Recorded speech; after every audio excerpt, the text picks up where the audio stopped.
Hey guys, it's Jeff, and today I just wanted to share some of my spinning tools. I know I've been doing a lot talking about spinning dog bane and all. I thought I'd go through a little bit of my history, the tools that I have, the tools that I've made. One of the things that I love about spinning is the independence. So especially when I can make my own tools and show the use, I thought that could be a fun task for tonight. So, my very first spindle that I ever had, I've showed it before. Here it is loaded up with a bunch of dog bane, and it's just the old wooden spool, dowel, and a hook. And it's simple, it's ridiculous, but I started by spinning wool with this, and I've done quite a bit of the dog bane with it. But it was a simple enough way to enter into the hobby. Low cost of entry, make it yourself, and it got me hooked. I guess we'll go with that pun for sure. Now, after that, what did I do next? I think the next one that makes the most sense is I heard about the Jaligan spindle, which I've shown before, and this was the first Jaligan that I made. I had moved into a house, had found an axe, and I know I had seen people make hammer handles into these, so I made this and spun some of that wool that I had received. I've been working a fleece, actually 2 fleeces that were given to me. I'm doing all the processing myself. And this is also the first wool that I've processed and actually even finished it completely. Love it. But it made me fall in love with Jaligan. This one's a bit big. One of the things that I found out, and you're going to hear as I keep going here, is that I learned that I really like the smaller ones. I like to take my spinning with me. So this made me fall in love with the Jaligan, and so I made a smaller version. This one being probably like 6 inches or so, so it's not going to hold as much, but it's also lighter. I can stick it in a pocket. I can take it on the go. And as a teacher, I sometimes take it with me and I'll spin during lunch. And again, working with that same wool, you can actually see I don't finish my spindles. I've never put any sort of wax or oil or anything, but you can actually see how much richer that one's looking just from the grease that's left in the wool. But I love the Jaligans. And then I've refined this since I showed it before. When I was working with the dog bane, I made the twaddle spindle. Originally it was just a dowel with the hole that the hook goes through. But since then I've got to play with the lathe, and so I've made it just a little bit nicer. I haven't actually spun with it yet, but I really love the twaddle for how tight of a spin it can put in. So it seems really valuable for the line fibers as opposed to all of the toe fibers I've been doing with that spindle there. Sticking with spindles, when I started playing with the lathe, I tried putting together my first Turkish spindle. I'm friends with the shop teacher at school, and he said, "Hey, you want to make something? You want to learn some tools? Come on down." And so I made that on the lathe, but I made a mistake. When I made the legs, I did complete lap, which meant that when I made my ball, they won't come apart. So I'm probably going to modify this and take probably the top one and zip it off here, so in the future I can slide these apart. But still, it gave me a skein. Now, that's one of the other things I like about the Jaligan, is because when I finish with it, I have a center pole ball. I've actually been using these as a nose-to-pini to wind off some of my other spindles because all of my spinning so far I have done, I ply it with the two-end style, where you take a ball and you go both from the inside and the outside at the same time. Now, in the midst of all this, I went in a completely different direction, and I've shown it before. I'm throwing spindles on the floor.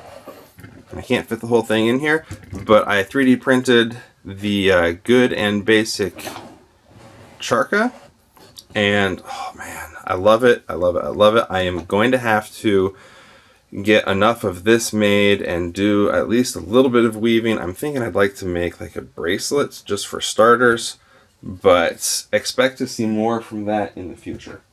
I also, and I showed this back in December, made the quick and dirty spindle that can be top or bottom whirl, and I've been using that with my combed fibers, whatever is the proper name for that, but it's the only really different version that I had of the wool so far, because it's I can tell that it's denser. I can tell that it's probably going to wear a lot longer.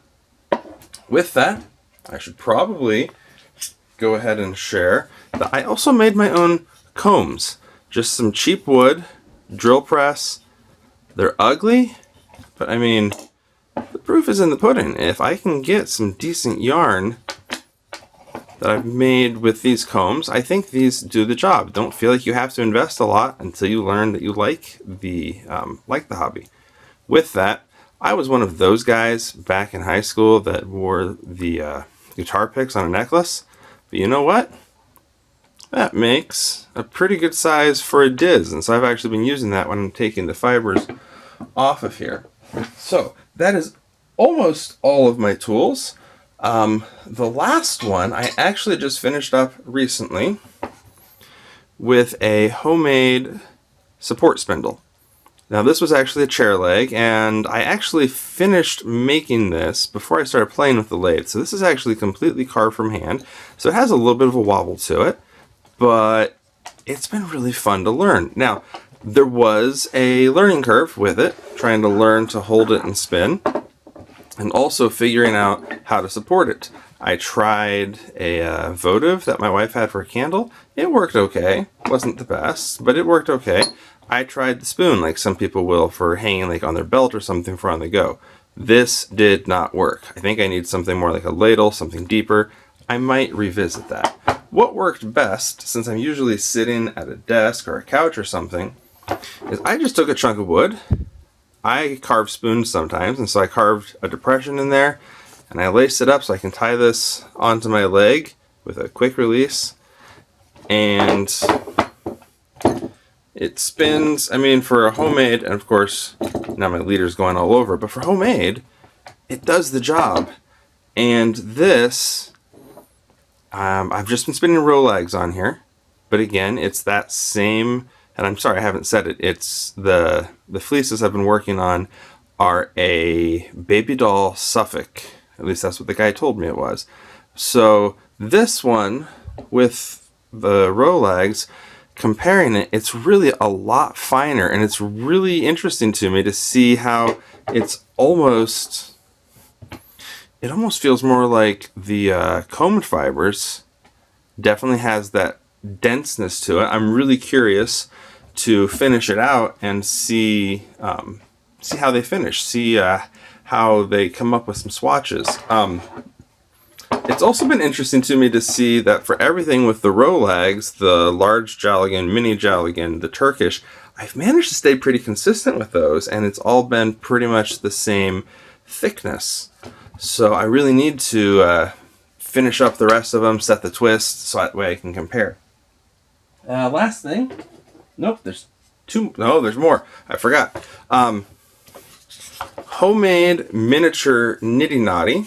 Saw one of these on Pinterest, and I had some scrap plywood, so they just slot together. But see, for me, I keep it all small because all of this lives in a basket beside my bed. I don't have a dedicated room or anything, which made a problem when I received the gifts for Christmas. Okay, this isn't going to work. Hold on one second. There we go. I received this kick spindle along with some, they called it craft yarn, just to try to learn how it works. And this is really cool. I like the fact that I can kick it with my foot and I can work both hands at the same time. However, I really struggled with this when I had to switch feet or switch directions for applying.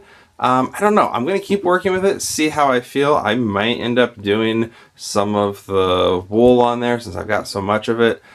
But it's large. That's the biggest downside for me. It's not something I can just take on the go like the others. Now, I should also say that at the same time that I got that, I was given some other spindles, just so I actually have real name brand spindles now. Haven't used this one yet, the Ashford spindle, but I mean, it's a nice looking spindle.